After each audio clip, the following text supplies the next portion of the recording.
नमस्कार साथियों, आइए आज सुनते हैं कहानी जीवित और मृत। लेखक हैं रविंद्रनाथ टैगोर जी। जमींदार शारदा शंकर के परिवार के साथ उनके रानीघाट स्थित बड़े घर में रह रही विधवा कादम्बनी का अब कोई निकट संबंधी नहीं बचा था। एक एक करके सब मर गए थे। उसके पति के परिवार में भी कोई ऐसा नहीं था जिसको कि वह अपना कह सके या जिसका कोई पति या बच्चा हो, सिवाय एक छोटे बच्चे के जो कि उसके पति के बड़े भाई का बेटा था। वह कादम्बनी की आंख का तारा था। उस बच्चे की माँ उसके जन्म के पश्चात बहुत बीमार पड़ गई थी, इसीलिए उसका पालन पोषण उसकी काकी कादम्बनी ने किया था। जब कोई किसी और के बच्चे को इतने लाड़ प्यार से पालता है तो उनके बीच में केवल एक ही संबंध रह जाता है और वह है प्रेम का संबंध। कादम्बनी ने अपने कुंठित वैधव्य का सारा प्यार इस बच्चे पर अर्पित कर दिया था कि सावन की एक रात कादम्बनी की अकस्मात मृत्यु हो गई। किसी अज्ञात कारणवश उसकी हृदय गति रुक गई। हर जगह समय अपनी गति से चलता रहा, परंतु इस एक छोटे से प्यार से परिपूर्ण हृदय में इसकी घड़ी की सुई चलनी बंद हो गई। इस मामले को पुलिस की निगाह से दूर व चुपचाप रखने के लिए जमींदार के घर के 4 ब्राह्मण कर्मचारियों ने ही उसके शव को जला दिया। रानीघाट में शमशान घाट बस्ती से बहुत दूर एक निर्जन स्थान पर था। वहाँ एक पानी की नांद के किनारे एक झोपड़ी व उसके बगल में एक विशाल बरगद के वृक्ष के अतिरिक्त कुछ और नहीं था। इस नांद को वहाँ बहुत समय पहले बहने वाली एक नदी, जो कि अब सूख गई थी, के सूखे हुए हिस्से को खोद कर बनाया गया था। वह स्थानीय लोग इस नाद को नदी की एक पवित्र धारा मानकर पूजते थे। ये 4 लोग शव को झोपड़ी के अंदर रखकर चिता के लिए लकड़ी के पहुंचने की प्रतीक्षा करते हुए बैठे थे। लंबी प्रतीक्षा के बाद वे व्याकुल होने लगे व उनमें से 2 व्यक्ति निताई व गुरुचरण, बाकी दोनों व्यक्तियों विधु व बनमाली को शव की देखरेख करता हुआ छोड़कर बाहर ये देखने गए कि लकड़ी के आने में इतना विलंब क्यों हो रहा है। वो एक बरसात की काली घटाव वाली रात थी। आकाश में काले बादल घुमड़ रहे थे और तारे दिखाई नहीं दे रहे थे। झोपड़ी में 2 लोग चुपचाप बैठे थे। उनमें से एक के पास उसकी चादर में लिपटी हुई माचिस व मोमबत्ती थी, लेकिन वे इस ठंडी हवा में माचिस जला नहीं पाए। इसके साथ साथ लाई हुई लालटेन का तेल भी खत्म हो गया था। कुछ क्षणों की शांति के बाद उनमें से एक बोला, भाई, अगर हमारे पास थोड़ी तंबाकू रहती तो कितना अच्छा रहता। हम जल्दबाजी में सब कुछ भूल गए। दूसरा व्यक्ति बोला, मैं जाकर दौड़ के थोड़ी सी ले आता हूँ, 1 मिनट से ज़्यादा नहीं लगेगा। विधु उसकी बात समझते हुए बोला, अच्छी बात है, तो मैं यहाँ खुद अकेला रुकूं क्या? दोनों फिर से चुप हो गए। 5 मिनट 1 घंटे के बराबर लग रहा था। दोनों अपने आप को मन ही मन कोसते हुए सोच रहे थे कि लकड़ी लेने गए बाकी दोनों लोग आराम से कहीं बैठकर बीड़ी फूंक रहे होंगे या गप्पे मार रहे होंगे, और जल्द ही उनको अपना यह एहसास सच भी लगने लगा था। तालाब के किनारे मेढकों के टर्राने की व झींगुरों के आवाज के अतिरिक्त कहीं कोई आवाज नहीं थी। तभी अचानक उनको ऐसा लगा कि पलंग थोड़ा हिल सा रहा है व शव ने एक तरफ करवट ली है। विधु और बनमाली थर-थर कांपने लगे और भगवान को याद करने लगे। अगले ही क्षण एक लंबी सी आह सुनाई दी, जिसे सुनते ही वे दोनों तुरंत बाहर भागे व गांव की ओर दौड़ने लगे। कुछ मील दौड़ने के बाद वे रास्ते में बाकी दोनों साथियों से मिले जो हाथों में लालटेन लिए हुए थे। उन दोनों ने सच में बीड़ी फूकी थी और उनको लकड़ी के बारे में कुछ अता पता नहीं था। उन्होंने झूठ बोलते हुए कहा कि लकड़ी कट रही है व थोड़ी देर में पहुंचने वाली है। तब विधु व बनमाली ने उनको झोपड़ी में जो हुआ कह सुनाया। निताई व गुरु शरण बोले कि ये सब बकवास है। वह उन दोनों को अपनी जगह छोड़ के भागने के लिए फटकारने लगे। वे चारों तुरंत शमशान घाट की झोपड़ी की तरफ लौटे। अंदर जाकर देखा उन्होंने कि पलंग खाली था और लाश का कोई अता पता नहीं था। वे एक दूसरे की तरफ घूरने लगे। क्या यह भेड़ियों का काम हो सकता है? लेकिन यहाँ तो वो कपड़ा भी नहीं है जिससे उन्होंने लाश को ढका था। झोपड़ी के चारों तरफ ढूंढने पर उन्होंने दरवाजे के पास मिट्टी में कुछ ताजा व छोटे पद चिन्हों को देखा जो कि किसी औरत के प्रतीत होते थे। अब समस्या यह थी कि यह बात जमींदार को कैसे बताई जाए। जमींदार शारदा शंकर मूर्ख नहीं थे जो कि भूत की बात का विश्वास कर ले। लंबे विचार विमर्श के बाद उन्होंने सोचा कि वे कहेंगे कि उन्होंने शव की अंत्येष्टि कर दी है। सूर्योदय के समय जब कुछ व्यक्ति लकड़ी लेकर आए तो इन चारों ने उनसे कह दिया कि देर हो जाने की वजह से उन्होंने झोपड़ी में रखी लकड़ी से ही शवदाह कर दिया है। उन लोगों को इस बात पर शक करने का कोई कारण नहीं था। एक शव कोई ऐसी बहुमूल्य वस्तु तो है नहीं कि जिसे कोई चुरा ले। यह संभव है कि कभी कभी एक शरीर जो कि मृत प्रतीत होता है असल में जीवित होता है, किंतु सुषुप्त अवस्था में अचेतन होता है व कुछ समय बाद फिर से जीवित हो सकता है। सच में कादम्बिनी मरी नहीं थी। किसी कारणवश वह मृत प्राय या अचेतन हो गई थी, किंतु अब फिर से ठीक हो गई थी। जब उसको होश आया उसने अपने चारों तरफ अंधेरा देखा। उसने पाया यह जगह उसके सोने का कमरा नहीं था। उसने एक बार दीदी कहकर पुकारा, किंतु अंधेरे में कोई उत्तर नहीं आया।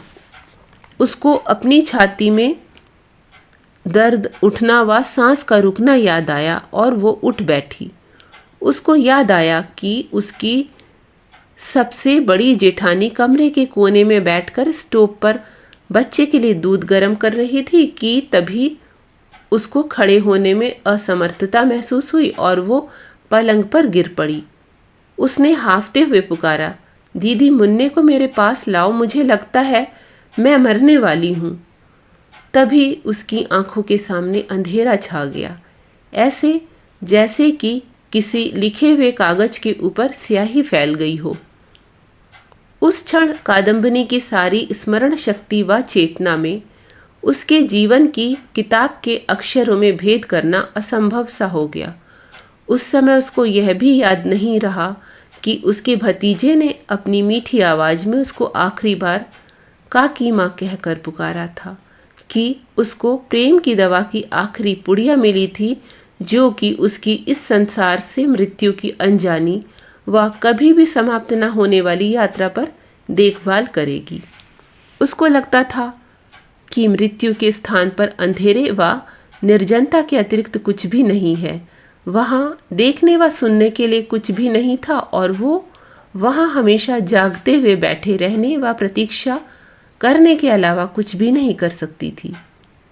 तभी उसको खुले हुए दरवाजे से हवा का एक ठंडा व गीला झोंका महसूस हुआ। बरसाती बैठकों की टर्राने की आवाज़ सुनाई दी और उसको बचपन से लेकर अब की सारी बातें यकाएक याद आ गईं। उसको लगने लगा कि उसका इस संसार से अभी भी कुछ रिश्ता है। तभी अचानक बिजली की चमक में एक पल में उसको नाद, बरगद का पेड़, बड़ा सा मैदान व पेड़ों की कतार दिखाई दिए। उसको याद आने लगा कि कैसे उसने कुछ शुभ अवसरों पर उस नाद में स्नान किया था, कैसे शमशान घाट में मृत शवों को देखकर उसको मृत्यु की भयावहता का एहसास होने लगा था। मृत्यु की भयावहता का एहसास होने लगता था। उस समय उसके मन में जो पहला विचार आया था वो था घर लौटने का, पर तभी उसने सोचा वे लोग मुझे वापस स्वीकार नहीं करेंगे, क्योंकि उनकी नज़रों में मैं जीवित नहीं हूँ। यह उनके लिए एक श्राप की तरह होगा। मुझे जीवितों की धरती से निकाल दिया गया है और मैं जीवित मृत हूँ। अगर ऐसा नहीं होता तो कैसे वो शारदा शंकर के घर की सुरक्षित चारदीवारी से बाहर निकलकर इस सुदूर शमशान घाट तक पहुंच गई थी। परंतु यदि दाह संस्कार का काम अभी तक समाप्त नहीं हुआ तो उन लोगों का क्या हुआ जो उसको जलाने आए थे। उसको शारदा शंकर के घर में मरने से पहले बीते हुए अंतिम पल याद आने लगे और अपने आप को इस दूर एक शमशान घाट में पाकर उसने अपने आप से कहा, मेरा अब जीवित लोगों के संसार से कोई संबंध नहीं। मैं डरावनी हूँ, बुराई का एक पुतला हूँ। मैं अपनी खुद की भूत हूँ। उसको सारे बंधन व नियम टूटते हुए लगे। ऐसा लगा कि उसमें जहाँ वह चाहे वहाँ जाने की, जो चाहे वो करने की एक अज्ञात शक्ति व असीमित छूट है।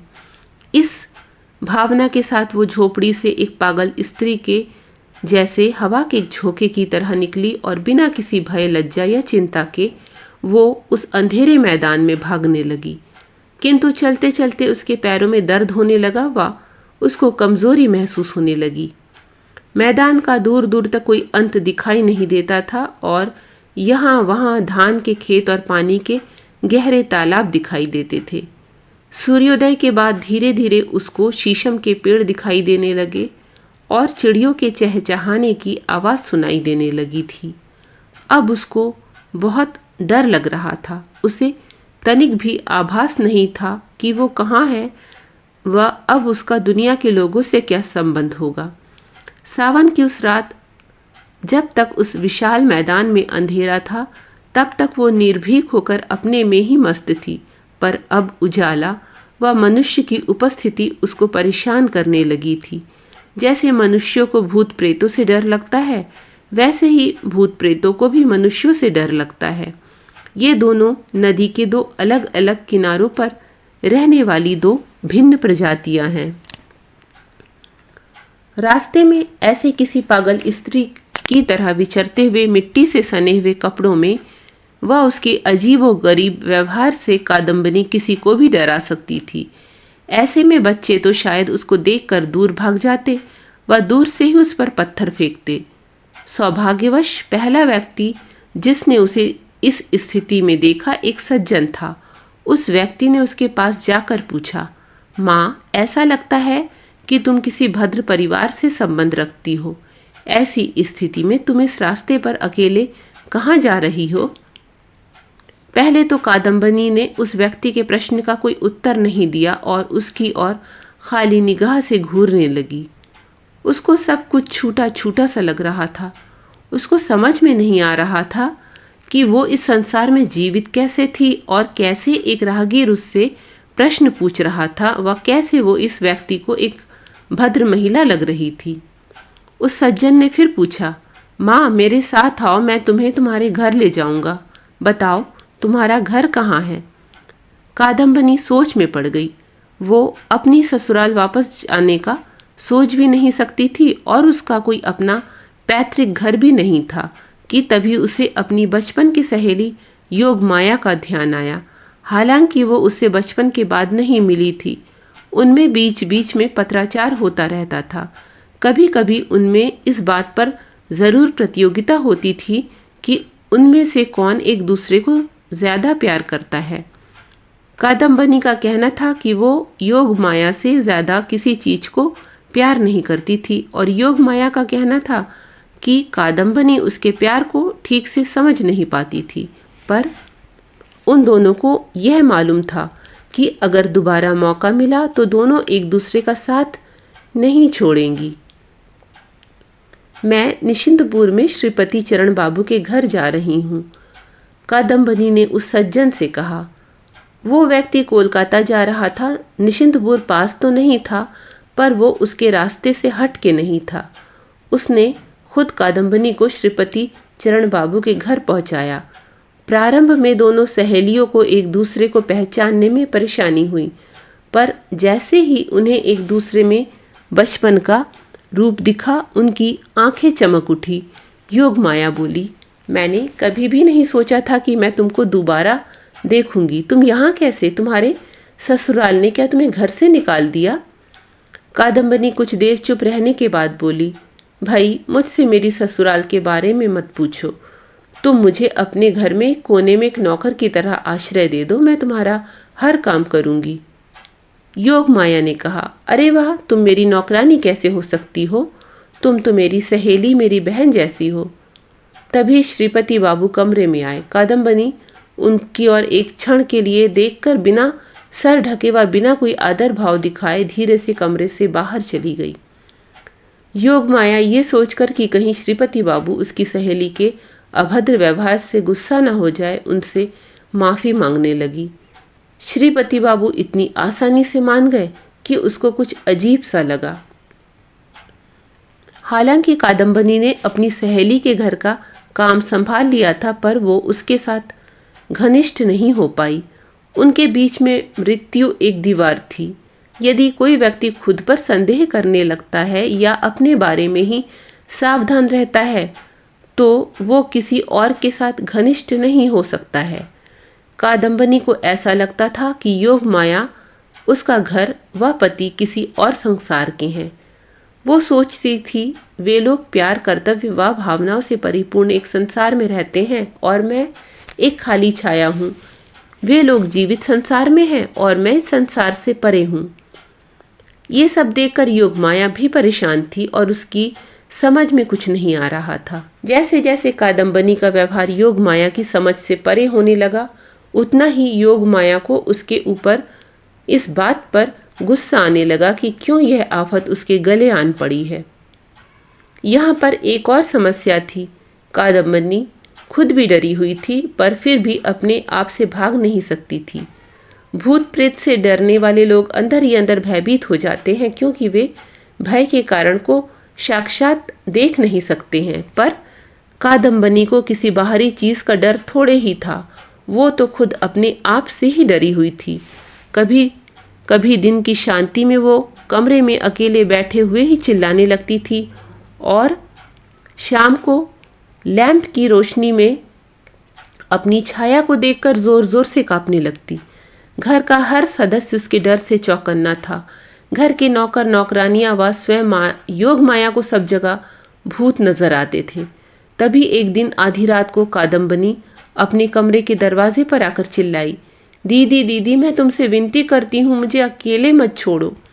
योग माया को डर भी लग रहा था व क्रोध भी आ रहा था। उसका बस चलता तो उसी समय वो उसको घर से निकाल देती, पर दयालु हृदय श्रीपति बाबू ने बड़े यत्न से कादम्बनी को शांत कराया व बगल के कमरे में भेज दिया।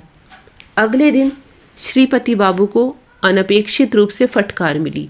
योग माया ने उन पर लांछन लगाते हुए कहा, तो कितने अच्छे पुरुष हैं आप। एक औरत अपने पति का घर छोड़कर आपके घर में रहने लगती है, महीनों बाद भी वो जाने का नाम नहीं लेती है, पर फिर भी आपने कभी तनिक शिकायत तक नहीं की। आप क्या सोचते हैं मैं आप जैसे मर्दों को अच्छी तरह समझती हूँ।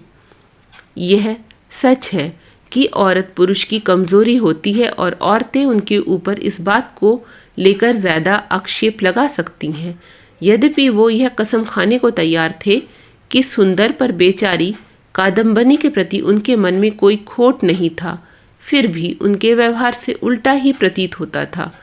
कादम्बनी के आने के समय उन्होंने अपने आप से कहा था, हो सकता है कि इस निसंतान विधवा के साथ उसके घर वालों ने अन्याय किया हो या क्रूरता भरा व्यवहार किया हो, इसीलिए तो वहाँ से भागकर हमारे यहाँ शरण लेने आई है। चूँकि उसके माता पिता नहीं हैं, इसीलिए मैं उसको कैसे छोड़ सकता हूँ। उन्होंने इस विषय पर और सवाल जवाब करना उचित नहीं समझा, क्योंकि हो सकता है कि वो इस विषय पर पूछे सवालों से और परेशान न हो जाए। पर चूंकि अब उनकी अपनी पत्नी ही उनके उदार व धैर्यवान व्यवहार की ओर लांछन लगा रही थी, उनको लगा कि अपने घर में शांति रखने के लिए कादम्बनी के ससुराल वालों को उसके बारे में बताना ही होगा। आखिरकार काफ़ी सोच विचार के बाद वे इस निर्णय पर पहुंचे कि कादम्बनी के ससुराल को पत्र लिखने के बजाय खुद ही रानी घाट जाकर वस्तु स्थिति का पता करना ज़्यादा उचित रहेगा।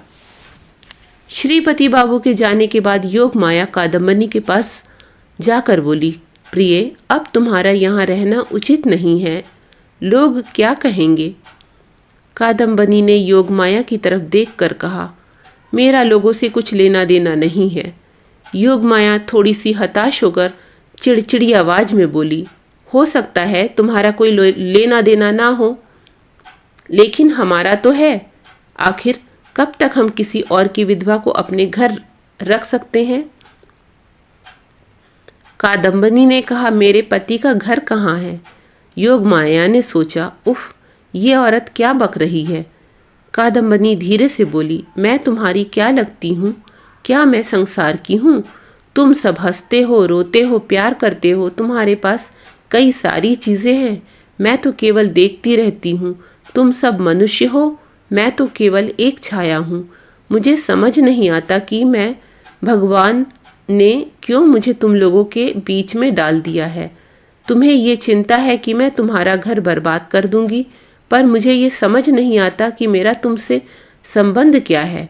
पर जब भगवान ने मेरे लिए कोई जगह नहीं छोड़ी तो मैं तुम्हारे पास ही रहूंगी व तुम्हें परेशान करूंगी, फिर चाहे तुम मुझे मार ही क्यों ना डालो। उसकी आंखों व आवाज़ में कुछ ऐसा था कि योग माया उसकी बात का शब्दार्थ ना समझते हुए भी मतलब समझ गई और उसका कोई उत्तर उसको देते न बना, ना ही अब उसे कोई प्रश्न पूछते बना, और दुखी व पराजित मुद्रा में वो कमरे से बाहर चली गई। श्रीपति बाबू रानीघाट से रात के 10 बजे के करीब लौटे। भारी बरसात से सब कुछ धुला धुला सा लगता था। बरसात की आवाज़ से ऐसा लगता था कि ये कभी बंद नहीं होगी व रात का भी कोई अंत नहीं होगा। क्या हुआ? योग माया ने पूछा। ये एक लंबी कहानी है, श्रीपति बाबू ने कहा, मैं तुम्हें बाद में बताऊंगा। उन्होंने अपने गीले कपड़े उतार कर खाना खाया व तंबाकू पीने के बाद सोने चले गए। वे कुछ सोच में डूबे हुए लग रहे थे। योग माया ने अब तक तो अपनी जिज्ञासा को दबा के रखा था, पर बिस्तर पर पहुंचते ही उसने पूछा, क्या पता लगा, बताइए मुझे। तुमसे ज़रूर कोई गलती हुई है, श्रीपति बाबू ने कहा। योग माया ये सुनकर थोड़ा सा नाराज़ हो गई। औरतें कभी गलतियां नहीं करती हैं, और अगर वो करती भी हैं तो आदमियों के लिए उसका जिक्र ना करना ही उचित है। बात को ऐसे ही जाने देना चाहिए। योग माया ने थोड़ा उग्र स्वर में पूछा। किस बात में? श्रीपति बाबू ने कहा, जिस औरत को तुमने घर में आश्रय दिया है वो तुम्हारी सहेली कादम्बनी नहीं है। एक पति के मुंह से इस प्रकार की बात निकलना झगड़े की बात हो सकती है।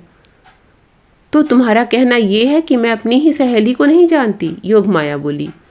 क्या मुझे उसको पहचानने में तुम्हारा इंतजार करना पड़ेगा? अजीब बात है। श्रीपति बाबू बोले, ये बात नहीं, मैं यह सबूत के आधार पर बोल रहा हूँ। उन्हें इस बात के बारे में कोई संदेह नहीं था कि कादम्बरी मर चुकी है। सुनिए, योग माया बोली, आपको पूरी बात का पता नहीं है। आपने जो भी जहाँ से भी सुना है सही नहीं है। वैसे भी आपसे जाने को किसने कहा था? अगर आपने एक पत्र लिख दिया होता तो पूरी बात का खुलासा हो गया होता। अपनी पत्नी के अविश्वास को देखकर श्रीपति बाबू ने सारे सबूतों को पूरी तरह से समझाने का प्रयास किया, किंतु असफलता ही हाथ लगी। वे दोनों थोड़ी थोड़ी देर में बहस करने लगते थे, लेकिन दोनों ही इस बात पर सहमत हो गए कि कादम्बनी को तुरंत घर से निकाल देना चाहिए, क्योंकि श्रीपति बाबू का यह विश्वास था कि उनकी अतिथि उन लोगों के साथ छल कर रही है, और योग माया का यह मानना था कि वो अपने घर से भागकर आई है। पर बहस के दौरान उनमें से कोई भी अपनी बात से हटने को तैयार नहीं था। वे जोर जोर से बोलने लगे, इससे अनजान कि कादम्बनी बगल के कमरे में थी। एक आवाज़ आई, ये बहुत खराब बात है। जो भी हुआ है मैंने अपने कानों से सुना था। दूसरी चिल्लाने की आवाज़ आई, मैं ये कैसे मान लूँ? उसको मैं अपनी आंखों से पहचान सकती हूँ। आखिरकार योग माया बोली, ठीक है, ये बताइए कि कादम्बनी कब मरी थी? वो सोच रही थी कि कादम्बनी के लिखे हुए पत्रों की तारीखों से वो श्रीपति बाबू को गलत सिद्ध कर देगी, पर उसने पाया कि कादम्बनी श्रीपति बाबू को बताई गई तारीख के ठीक एक दिन बाद उनके घर आई थी। योग माया को अपना हृदय जोर से धड़कते हुए लगा। वह श्रीपति बाबू भी थोड़ा असहज महसूस कर रहे थे। तभी अचानक उनके कमरे का दरवाज़ा खुल गया। वह ठंडी हवा से उनके कमरे का लैंप बुझ गया। उनका कमरा ऊपर से नीचे तक बाहर के अंधेरे से भर गया। तभी कादम्बनी उनके कमरे के अंदर खड़ी हो गई। सुबह के करीब 2:30 बज रहे थे और बाहर मूसलाधार बारिश हो रही थी। सखी कादम्बनी बोली, मैं तुम्हारी कादम्बनी ही हूँ सखी, पर अब मैं जीवित नहीं हूँ, मैं मृत हूँ। यह सुनकर योगमाया डर के मारे चिल्ला पड़ी। वह श्रीपति बाबू की भी जबान बंद हो गई। पर ये बताओ कि मृत होने के अलावा मैंने तुम्हारा और कौन सा नुकसान किया है?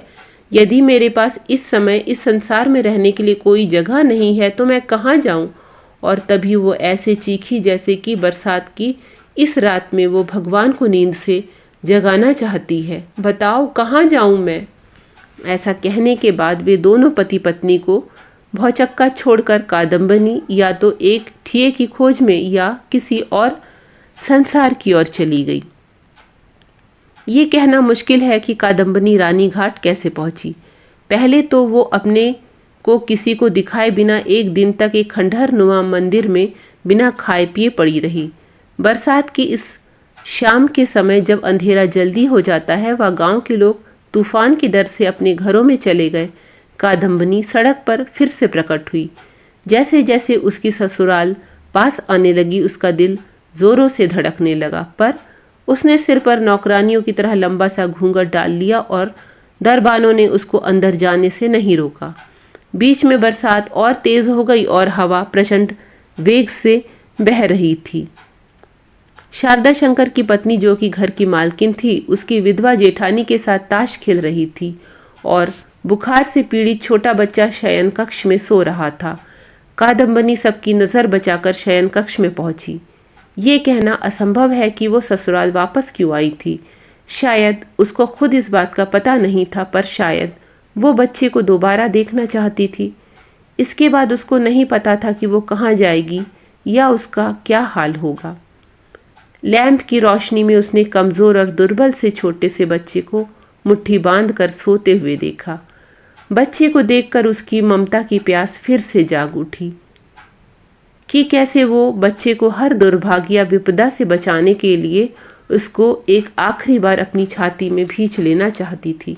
पर तभी उसने सोचा, जब मैं यहाँ नहीं रहूँगी तो इसकी देखभाल कौन करेगा? इसकी माँ को तो सहेलियों के साथ ताश खेलना, गप्पे मारना पसंद है। वो इसको मेरी देख रेख में लंबे समय के लिए भी छोड़कर खुश थी, जिससे कि उसको इसके पालन पोषण के बारे में कभी भी कोई चिंता नहीं करनी पड़ती थी। अब इसकी मेरे जैसी देखभाल कौन करेगा? तभी उस बच्चे ने करवट बदलते हुए आधी नींद में कहा, काकी माँ मुझे थोड़ा पानी दो। उसने तुरंत उत्तर दिया, मेरे प्यारे बेटे, मेरे लाल, तुम अपनी काकी माँ को अभी तक नहीं भूले? वो घड़े से तुरंत पानी लेकर आई। वह उसको अपनी छाती से लगाकर पानी पिलाने लगी।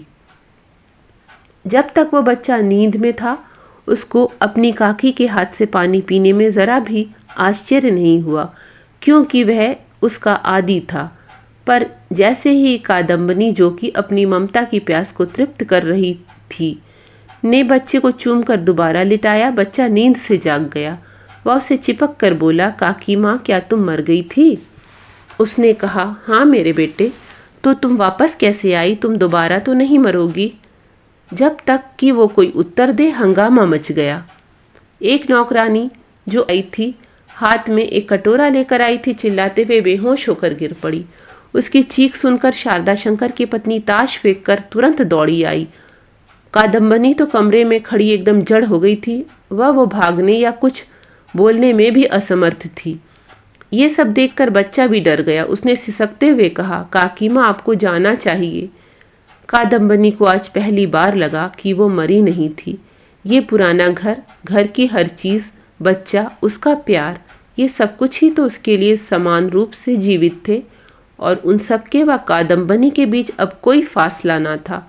जब तक वो अपनी सहेली के घर में रही, वो अपने को मृत महसूस करती रही। ऐसा लगता रहा जैसे कि वो औरत जिसे उसकी सहेली जानती थी, मर चुकी थी। पर अब उसने अपने भतीजे के कमरे में महसूस किया कि उसकी काकी माँ कभी मरी ही नहीं थी। दीदी, वो टूटे स्वर में बोली, आप मुझसे डर क्यों रही हैं? देखिए, मैं जैसी थी वैसी ही हूँ। उसकी जेठानी अपने को संभाल ना सकी और गिर पड़ी। अपनी बहन से यह समाचार पाकर शारदा शंकर बाबू खुद अंदर गए। वो हाथ जोड़कर गिड़गिड़ाते हुए बोले, भाभी, आपका यह करना उचित नहीं है। सतीश हमारे परिवार का इकलौता बच्चा है। आप उसको नज़र क्यों लगा रही हैं? क्या हम आपके लिए अजनबी हैं? जब से आप गई हैं वो प्रतिदिन कमज़ोर होता चला गया, लगातार बीमार रहा और रात दिन काकीमा पुकारता रहा है। पर अब जब आपने संसार से विदा ले ली है तो कृपया उससे अपने को मत जोड़िए। कृपया चले जाइए। हम आपकी अंत्येष्टि उचित रीतियों से कर देंगे। कादम्बनी और ना सह सकी, चीख कर बोली, मैं मरी नहीं थी, मैं मरी नहीं थी। मैं बोलती हूँ, मैं आपको कैसे समझाऊं कि मैं मरी नहीं थी? क्या आप देख नहीं सकते मैं जीवित हूँ? यह कहकर उसने ज़मीन पर गिरे हुए पीतल के कटोरों को उठाकर अपने माथे पर मारा। चोट से खून बहने लगा। देखिए, मैं जीवित हूँ। शारदा शंकर वहाँ एक मूर्ति की तरह खड़े रहे। छोटा बच्चा अपने पिता के लिए रोने लगा और दोनों औरतें ज़मीन पर विक्षिप्त पड़ी थी। कादम्बनी रोते हुए, मैं मरी नहीं थी, मैं मरी नहीं थी कहते हुए कमरे से भागी और उसने सीढ़ियों से उतरकर घर के अंदर एक पानी की नांद में डुबकी लगा दी। ऊपर की मंजिल से शारदा शंकर ने पानी के छपाके की आवाज़ सुनी। उस रात पूरी रात बरसात हुई और सुबह होने तक जारी थी। यहाँ तक कि दोपहर को भी कोई राहत नहीं मिली। कादम्बनी ने मरकर यह सिद्ध कर दिया कि वह मरी नहीं थी। ये थी कहानी जीवित और मृत की प्रस्तुति। अगर पसंद आई हो तो लाइक कर दीजिएगा। चैनल पर नए हो तो सब्सक्राइब कर लीजिएगा। धन्यवाद।